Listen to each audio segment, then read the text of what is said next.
नमस्कार dear friends, आप सभी का स्वागत है मेरे यूट्यूब चैनल आर्यस ग्लोबल स्टडीज में। आज के इस सेशन में हम डियर बात करने वाले डियर फ्रेंड्स बौद्ध धर्म की। हमने बौद्ध धर्म का पहले वीडियो में विस्तृत से जिसका अध्ययन कर लिया था। इस सेशन में हम उनके कुछ महत्वपूर्ण प्रश्नों को देखेंगे जो बार बार परीक्षा में दोहराए जा रहे हैं। तो चलिए इसको हम शुरुआत करते हैं डियर फ्रेंड्स। अपने पहले प्रश्न को देखेंगे डियर फ्रेंड्स हम। तो पहला प्रश्न हमारे पास दिया गया है, गौतम बुद्ध का जन्म कब हुआ था? तो ध्यान रखिएगा 563 ईसा पूर्व गौतम बुद्ध का जन्म हुआ था। नेक्स्ट क्वेश्चन है, भगवान बुद्ध के जन्म स्थल का नाम क्या था? ध्यान रखिएगा जहां उनका जन्म हुआ था तो लुम्बिनी था। क्या था? लुम्बिनी से ध्यान रखिएगा। वर्तमान यह नेपाल में स्थित है। Okay dears. गौतम बुद्ध के पिता का नाम क्या था? तो शुद्धोधन नाम था। क्या नाम था? शुद्धोधन। ठीक है, ध्यान रखिएगा, शुद्धोधन। ठीक है। गौतम बुद्ध का विवाह 16 वर्ष की आयु में किसके साथ हुआ था? ध्यान रखिएगा। तो ये है यशोधरा के साथ, जो उनकी पत्नी थी। Okay dears. नेक्स्ट प्रश्न को हम देख लेते हैं। गौतम बुद्ध के पुत्र का नाम क्या था? राहुल। इसको ध्यान रखिएगा, क्या नाम था? राहुल नाम था। नेक्स्ट क्वेश्चन, सिद्धार्थ यानी बुद्ध को ज्ञान की प्राप्ति कहाँ हुई थी? तो बोध गया में। ठीक है, ये कहाँ स्थित है? तो यह बिहार में स्थित है। Okay dears. अगला क्वेश्चन है, गौतम बुद्ध की मृत्यु कब हुई थी? तो 483 ईसा पूर्व हुई थी। इसको ध्यान में रखिएगा। नेक्स्ट क्वेश्चन, गौतम बुद्ध का बचपन का नाम क्या था? तो सिद्धार्थ नाम था। ध्यान रखिएगा, वो बुद्ध बनने से पहले उनका नाम क्या था? सिद्धार्थ था। नेक्स्ट क्वेश्चन है, सिद्धार्थ ने कितने वर्षों की आयु में गृह त्याग दिया था? ध्यान रखिएगा, तो आयु क्या थी उनकी? 29 वर्ष, यानी 29 ईयर्स। ठीक है। Okay dears.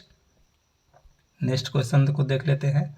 सारनाथ में बुद्ध का पहला प्रवचन क्या कहलाता है? ध्यान रखिएगा, तो कहलाता है धर्म चक्र प्रवर्तन कहलाता है। ठीक है, ध्यान रखिएगा इसे। नेक्स्ट क्वेश्चन, बौद्ध ग्रंथों में गौतम बुद्ध द्वारा 29 वर्ष की अवस्था में गृह त्याग को क्या कहा गया? तो ध्यान रखिएगा, जब वो अपने घर को छोड़े थे 29 वर्ष की अवस्था में, तो उसे बौद्ध धर्म में महाभिनिष्क्रमण कहा गया। इसको ध्यान रखिएगा। Okay dears.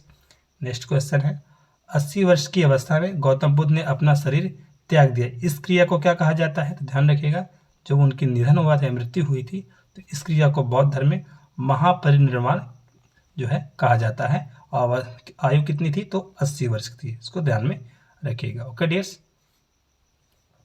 नेक्स्ट क्वेश्चन को देख लेते हैं। महात्मा बुद्ध ने किस स्थान पर शरीर का त्याग किया था? ध्यान रखिएगा, तो स्थान था कुशीनगर। वर्तमान यह उत्तर प्रदेश में स्थित है। ठीक है, इसको ध्यान रखिएगा। नेक्स्ट क्वेश्चन, गौतम बुद्ध के प्रथम गुरु कौन थे? तो अलार कलाम थे। ध्यान रखिएगा, अलार कलाम थे। इनसे ही इन्होंने सांख्य दर्शन की शिक्षा भी प्राप्त की थी। तो ये बहुत इंपॉर्टेंट है, इसको भी आप ध्यान में रखिएगा। नेक्स्ट क्वेश्चन है, बौद्ध धर्म की महायान शाखा को औपचारिक रूप से किस शासन काल में प्रकट? ध्यान रखिएगा, तो जो महायान एक बौद्ध धर्म की एक शाखा है, हीनयान और महायान, तो ध्यान रखिएगा ये कनिष्क के शासन काल में इस शाखा का जो है उदय होता है। ठीक है। नेक्स्ट क्वेश्चन को देख लेते हैं। अगला क्या हमारे पास, बुद्ध के जीवन से संबंधित कुछ बौद्ध धर्म के प्रतीक। ठीक है, तो देखते हैं कि बौद्ध धर्म का प्रतीक क्या क्या यहाँ पर दिया गया है। तो जो भगवान बुद्ध का जो जन्म है उसका प्रतीक क्या है? तो कमल एवं षाण है। गृह त्याग का प्रतीक क्या है? तो घोड़ा है। ध्यान रखिएगा इसे। और ज्ञान का प्रतीक क्या है? पीपल, जिसे हम बोधि वृक्ष भी कहते हैं। ठीक है। Okay dears. निर्वाण का चिन्ह जो है वह क्या है? पद चिन्ह है। ध्यान रखिएगा, चरण चिन्ह है। ठीक है। और मृत्यु का प्रतीक क्या है? तो स्तूप, जो कि बौद्धों के लिए एक मंदिर होता है। ठीक है डियर्स। अगले प्रश्न को हम देख लेते हैं। बौद्ध ने सर्वाधिक उपदेश कहाँ दिए थे? ध्यान रखिएगा, ये श्रावस्ती में, ये कहाँ स्थित है? उत्तर प्रदेश। ठीक है।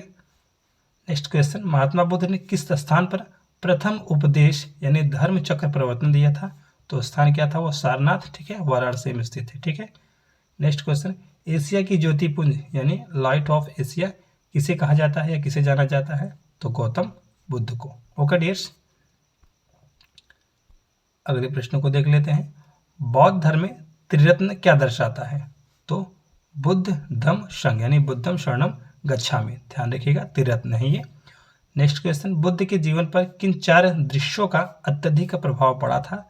ठीक है, जिसके कारण उनके भीतर जो है वैराग उत्पन्न हो गया था।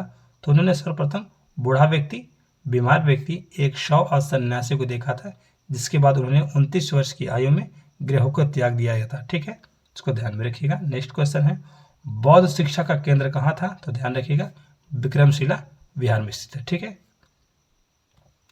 नेक्स्ट क्वेश्चन है, प्रथम शताब्दी ईस्वी में किस भारतीय बौद्ध भिक्षुक को बौद्ध धर्म प्रचार के लिए चीन में भेजा गया? ध्यान रखिएगा, चीन में भेजा गया था। तो वह कौन थे? वह नागार्जुन थे। ध्यान रखिएगा, ठीक है, जो कि चीन में जाकर के बौद्ध धर्म का प्रचार उन्होंने किया था। नेक्स्ट क्वेश्चन है, बुद्ध के निधन के पश्चात प्रथम बौद्ध समिति की अध्यक्षता किसने की थी? ध्यान रखिएगा, यह महाकश्यप ने की थी। ठीक है। नेक्स्ट क्वेश्चन, गौतम बुद्ध को कितने वर्ष की कठोर तपस्या के बाद ज्ञान की प्राप्ति हुई थी? तो वह क्या थी? वो वर्ष लगभग 6 वर्ष के बाद। ओके डियर्स, नेक्स्ट क्वेश्चन को हम देख लेते हैं। अगला क्वेश्चन हमारे पास है, गौतम बुद्ध ने सर्वप्रथम किस स्थान पर संघ की स्थापना की थी? तो सारनाथ में, जहां पर उन्होंने धम्मचक्र प्रवर्तन दिया था। ओके डियर्स, नेक्स्ट क्वेश्चन है, महात्मा बुद्ध ने दूसरे आर्य शब्द में दुख उत्पन्न होने का मूल कारण क्या बताया था?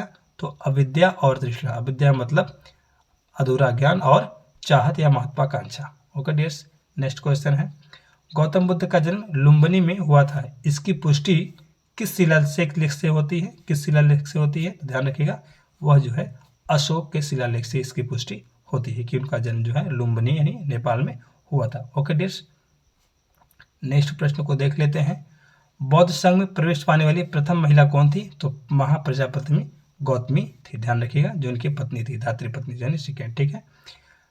अगला प्रश्न है, महात्मा बुद्ध ने दूसरे आर्य शब्द में दुख उत्पन्न होने वाले का मूल कारण क्या बताया था? तो अविद्या और तृष्णा। अभी जस्ट इससे हमने जाना है। नेक्स्ट क्वेश्चन, गौतम बुद्ध के जीवन वृत्तांत किसमें मिलता है? ध्यान रखिएगा, किससे मिलता है? तो बुद्ध चरित्र में। ठीक है, किससे मिलता है? बुद्ध चरित्र में मिलता है। ठीक है। नेक्स्ट क्वेश्चन को देख लेते हैं। नेक्स्ट क्वेश्चन है, प्रथम स्तूप शब्द कहाँ मिलता है? तो ऋग्वेद में मिलता है। कहाँ मिलता है? ऋग्वेद। स्तूप शब्द कहाँ मिलता है पहली बार? तो ऋग्वेद में मिलता है। किस शासक ने बौद्ध के लिए विख्यात विक्रमशिला विश्वविद्यालय की स्थापना की थी? तो धर्मपाल ने की थी। ठीक है, बहुत इंपॉर्टेंट है, इसको ध्यान में रखिएगा। नेक्स्ट क्वेश्चन है, गौतम बुद्ध के जीवन काल के दौरान भारत में कुल कितने महाजनपद थे? ध्यान रखिएगा, तो 16। ठीक है, उस समय पूरा भारत 16 महाजनपदों में बटा हुआ था। ठीक है। नेक्स्ट क्वेश्चन को देख लेते हैं। अगला क्वेश्चन हमारे पास है, गौतम बुद्ध को किस नदी के किनारे ज्ञान की प्राप्ति हुई थी? ध्यान रखिएगा, तो वह निरंजना नदी थी। ठीक है, वह स्थान कहाँ था? तो बोध गया, उसको ध्यान रखिएगा, निरंजना नदी। ओके डियर्स, नेक्स्ट क्वेश्चन है, चीनी भाषा में बौद्ध का देखिएगा अनुवाद सर्वप्रथम किसने किया था? ध्यान रखिएगा, तो कश्यप मतांग ने किया था। क्या किया था?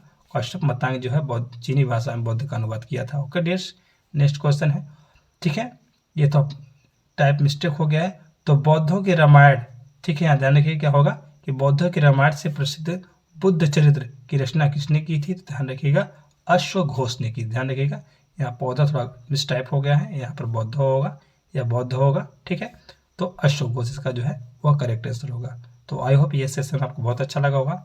प्लीज किसी और वीडियो में, तब तक के लिए प्यार दोस्तों, नमस्कार।